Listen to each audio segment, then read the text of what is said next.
Hey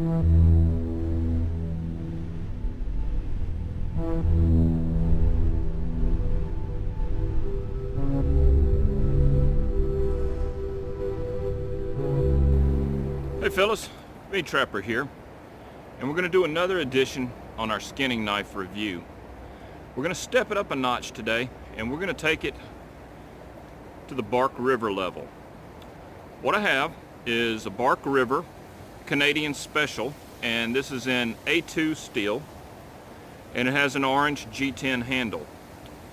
I was so impressed by the Knives of Alaska Canadian pattern that I decided to go ahead and bite the bullet and buy a very nice semi-production convexed blade Bark River.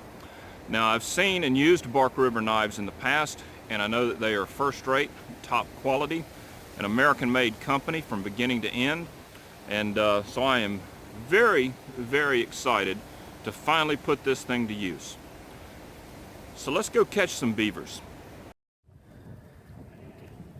You know, I honestly don't know how much better of a net catch you could ask for. These Belial 330s never cease to amaze me. What an amazing beaver catching machine. Very quick, very humane, just absolute flawless execution. All right, let's see if a Bark River Canadian Special can cut up a beaver. You can see this beaver is dirty and muddy. I haven't washed the pelt. There is grit and mud everywhere. This is exactly what you'd get in the field. So we're going to see how it does compared to other less expensive knives.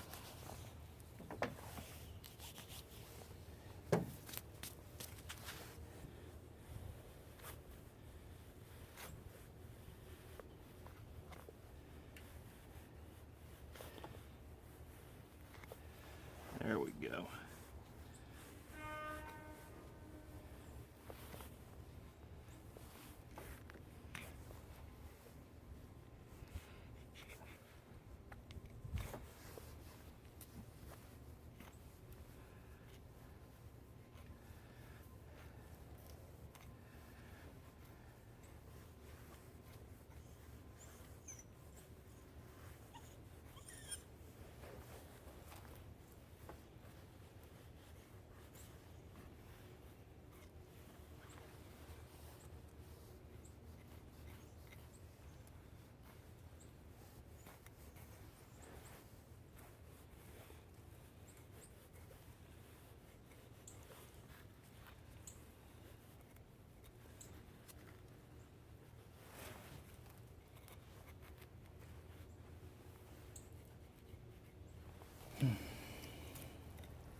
Now I want to stop the video here, and I want you to notice how much force I'm having to apply in order to push the point of this knife through that fat and membrane. And then I want you to keep your eye on how much trouble throughout the rest of the video this knife has with slicing and removing the membrane compared to the Knives of Alaska Yukon belt knife. You can plainly see this knife has trouble cleanly and efficiently slicing this membrane off of the meat. At this point, I'm so frustrated with it that I reach for the Knives of Alaska Yukon, and look at how effortlessly that slices that fat and membrane right off the meat compared to the Bark River.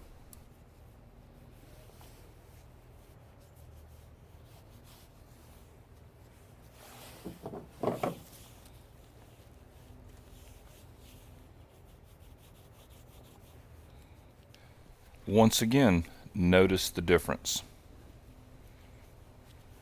I'm really having to tug and pull, and that knife is just having trouble slicing that stuff off, whereas the KOA goes right through it.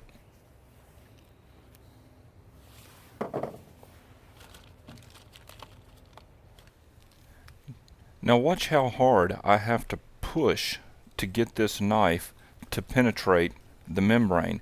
And this is simply because the convex blade is so thick, the stock is so thick. And then look at how the KOA just slices right through it.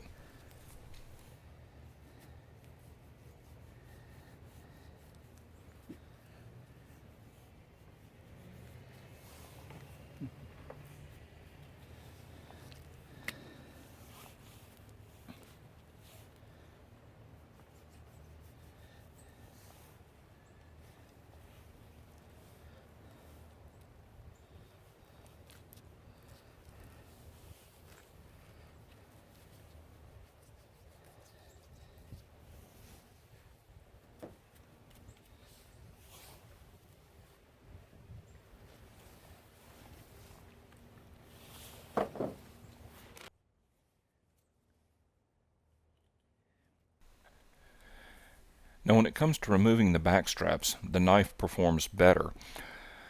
But once I get towards the end, you'll see that when I slice through the meat, the knife is so thick that it's almost trying to push the meat fibers apart rather than slice through them like a narrower blade would.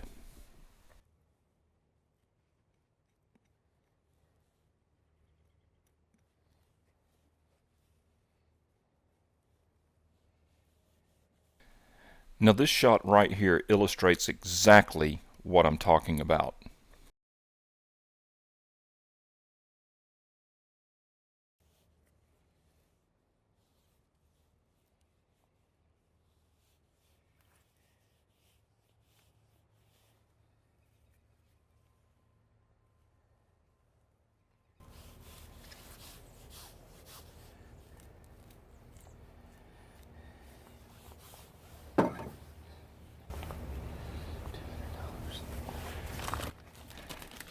Yes, that was me muttering under my breath about how much I had just paid for this knife and how poorly it was performing in removing this meat. Now by this point I'm pretty frustrated, and so I just put the knife down. I reached for a $10 pair of Harbor Freight scissors, and I'm just going to cut through the ribs, cut the liver out, finish my work, and be done with it.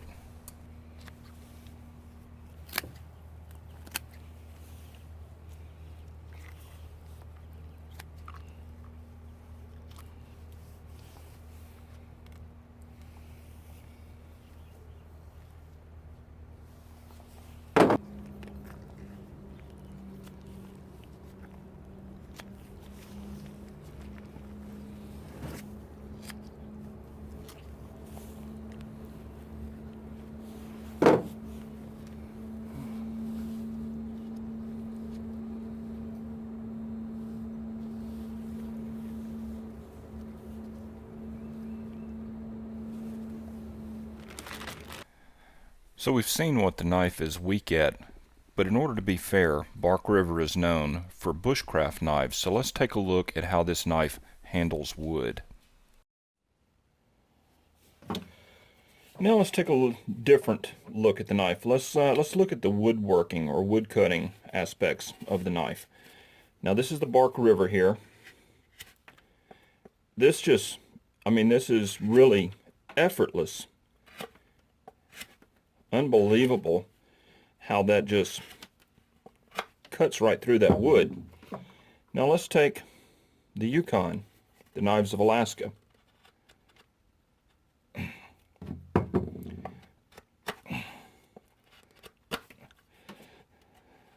takes a lot more force to make the cut. The Barkey is just a woodworking machine. I mean, that's cutting deep.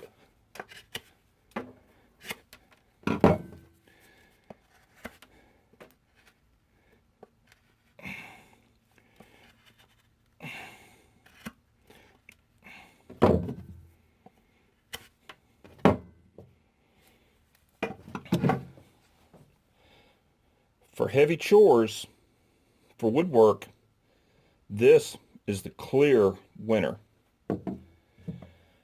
For slicing meat, the little narrow, thin Knives of Alaska is the clear winner. So what's the bottom line on the Bark River? I have to be honest, I was disappointed in the skinning ability of this knife. What's hard to see from the video is how much force I was having to use to make my slicing cuts and to try and get the membrane and the fat off, and how hard I was having to push to get it in there. And the reason is simple. It's just the thickness of this stock. You can look at how thick this blade is, and a thicker blade is going to be a poorer slicer of meat than a thinner blade. When you compare the stock of the Knives of Alaska with the Bark River, I mean, it's a stark difference. It really is. The convex edge does work. It retains its edge longer than a beveled edge does. This knife is going to stay sharper longer than this knife. When it comes to woodworking, this knife is incredible. This goes through wood like this knife goes through flesh. I think the tests are obvious. You can see from the video when I'm skinning the beaver, this is the clear winner. When I'm working with wood, this is the clear winner. I don't think it has anything to do with the steel or with the knife or with the company. I think it has everything to do with blade geometry. The thinner knife is going to slice through flesh with less force and less pressure needed than the thicker knife. But the convex blade, given the nature of it, is going to go through wood with much less effort than a traditional beveled knife. So, which is best? Wood, flesh. The problem is everybody wants a knife that does both.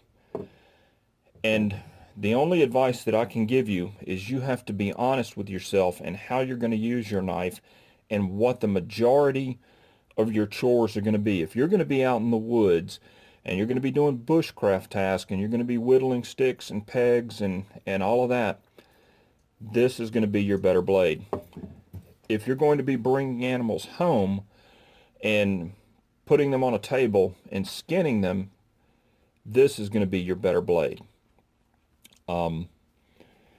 Both knives will do a good job on all of the tasks. It's just this one is going to excel on woodwork. This is going to excel on flesh work. This is a $200 knife. This is a $100 knife. And I really, really wish this one had done a better job of skinning and cutting flesh. I really would like to have a one knife does it all, but I have to be honest, people, I have yet to find that knife. And it's just like any type of vehicle. You know, you're going to have big pickup trucks that haul loads good, and then you're going to have sports cars that are fast around the curves. And to get something that's going to do both chores, well, I'm still searching. I hope this video review has been useful, and I hope it gives you some food for thought. I am not recommending one knife over the other. They're different knives with different geometries, and they excel at different tasks. You have to pick the one that you're going to be most happy with. Personally, when I bring an animal home, this is what I'm going to reach for. If I'm going out in the woods for several days, this is probably what I'm going to reach for. Thanks for watching. We'll see you next time.